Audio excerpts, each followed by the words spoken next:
Hey y'all, it's August the 22nd. 2016, and I've been meaning to make a video. I said I was going to make a video, or perhaps a series of videos, about narcissism. I feel it very necessary to focus our energy on looking at narcissism, right? Because it's dangerous. And I have a good feeling you and me and everybody else watching comes into contact with narcissism on a daily basis.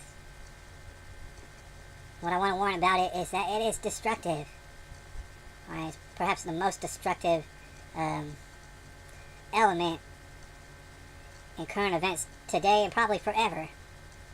Narcissism. I mean, you heard me talk about not ignorance, but the love of ignorance. This goes hand in hand with narcissism.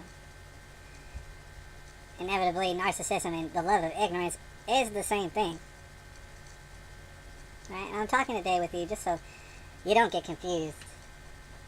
I'm talking about narcissists who the only way that they can really blend into society, full-blown narcissists, is they're constant victims of something, whether it be the boogeyman or anything else. You're a victim of something. And that justifies maybe your bad behavior as a human being. Maybe that goes ahead and that's your excuse. The narcissists out there, full-blown ones. But the thing is, lots of times full-blown narcissists will make dang fools of themselves. Implode, and they'll get found out. They'll have a reputation for being such. But the thing is what I notice is a lot like autism, from what I'm seeing. Narcissism is kind of like a widespread epidemic. It's reaching everybody. Everybody's getting a little bit rubbed off by it. Alright. That being said, over the next few videos, I want to explain to certain people and perhaps everybody on the internet that I believe, in my heart of hearts, I believe that my wife, or you might call her my ex-wife, I believe she's been struck by narcissism. I do. Now, you're looking at narcissism. First of all, that's bad in and of itself. Secondly, if my wife is a narcissist, or she's suffering from narcissism, and that would mean my baby's at risk. Because here's the thing, usually a lot of times when people, they start being afflicted with narcissism, lots of times it comes from being abused mentally, verbally, and at times sexually and physically by narcissists as a child. And I seek to battle against that any kind of way I can. Here's the thing about it. Here's what I want to say about it. Full-blown narcissists, well, lots of times I'll describe them as the scum of the earth. I will. My wife, that's not what I'm saying about her. I'm saying it seems as though she may have been afflicted by this widespread outbreak of narcissism. And in my heart, I feel like maybe she got tricked.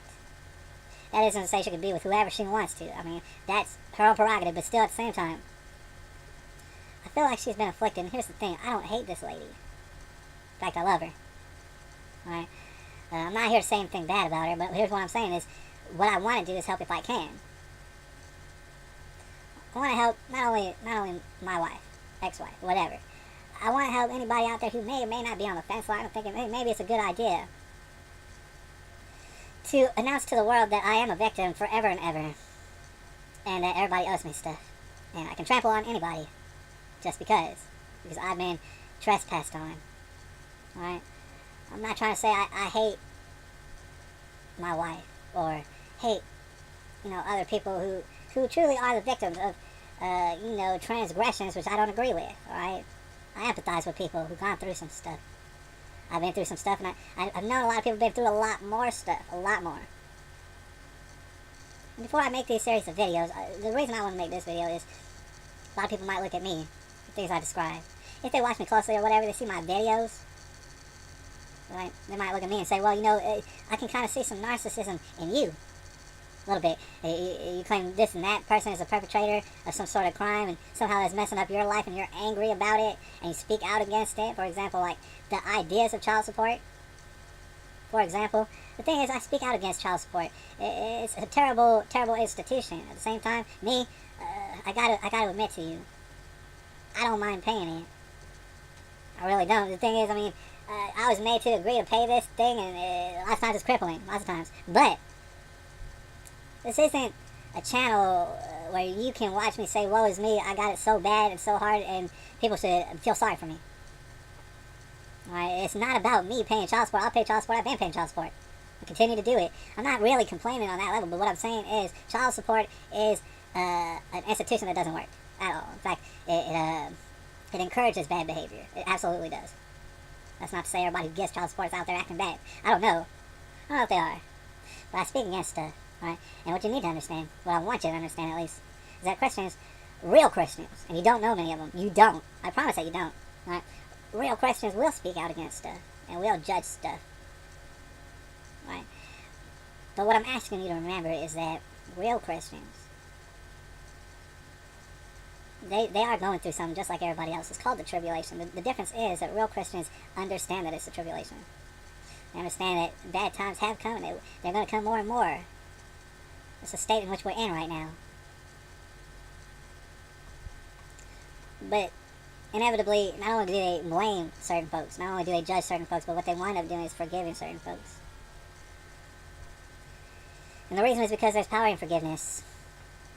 There's major power in forgiveness. And the reason for that can be debated, but really it comes from Jesus. Jesus forgave everybody else. Everybody. He was perfect. He sacrificed everything. Because he saw the good in humanity. He saw that, there could be something good that comes from this. And so he gave forgiveness. Now we give forgiveness. Alright? Bad things might happen to us. And that might make us feel like a victim. In that moment, we are a victim. In that moment, we do deserve help. In that moment, if we know the right people, they will come and help us. But that doesn't make you a victim forever. You're a victim in that moment. And then you get over it, alright? Because you got something to do. You got directions to follow. There's somebody giving you directions. And you're going to listen to them or you're not going to listen to them. Right? But the last thing that you're going to do is claim that you're some sort of victim, jump up and down every day, and beg people to give you more rights. It's completely devoid of reality to think that way, but guess what? A lot of people think that way. Talking about communists, globalists, lifelong victims, narcissists, lovers of ignorance. Right? These people are all in a group, and they're not organized, but what they have going for them is hatred. Hatred for everybody else. Why? Because everybody else owes them. Why? Because if you don't totally, completely agree, you are Satan to them. Or, they love Satan, but you are something that's bad. Off top. So they're in a war right now. They're basically serving as the minions. The global elite. They would absolutely crush you if only they had time to do it. They're crushing as many people as they can. They love to do that. If they could crush you and your family, they would do that, but they just simply don't have time. And in fact, they're running out of time. They know it and I know it. It's called the tribulation. There is one way to get over being a lifelong victim narcissist. There is one way, there's one man. You gotta ask him. Anyways, this is August the 22nd, 2016.